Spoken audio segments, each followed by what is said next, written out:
So my father asked me, why don't you do the open mic comedy tonight?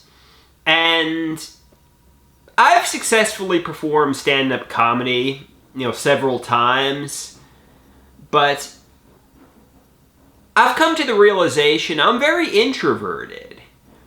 Stand-up comedians are typically extroverted, loud, in-your-face, obnoxious. They're like the most social people in the room. They like to be domineering. They like to be the center of attention. They like everybody focused on them. When I go into the open mic, I'm shy, I'm timid, I don't want people looking at me, I get anxious, I get stage fright, I'm really introverted, I'm quiet, I'm timid.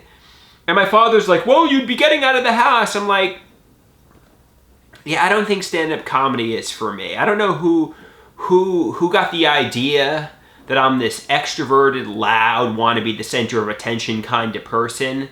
But the opposite is true. I'm introverted, I'm quiet, I'm shy, and I like flying under the radar, Whoever got the idea that, comedy was for me is really mistaken. I mean, I like comedy, don't get me wrong. I like being funny, I like jokes, I like performing alone in my apartment.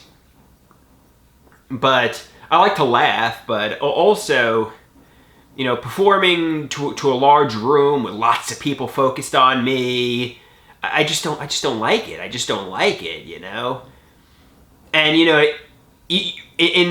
initially when comedy was fresh and new to me, my performances were pretty good because I was motivated. In recent months, I just have no desire to work really hard on comedy, and my performances have been disastrous, and I go home feeling badly afterwards. It's just open mic comedy is not for me. Performing stand-up comedy to an audience is really not for me.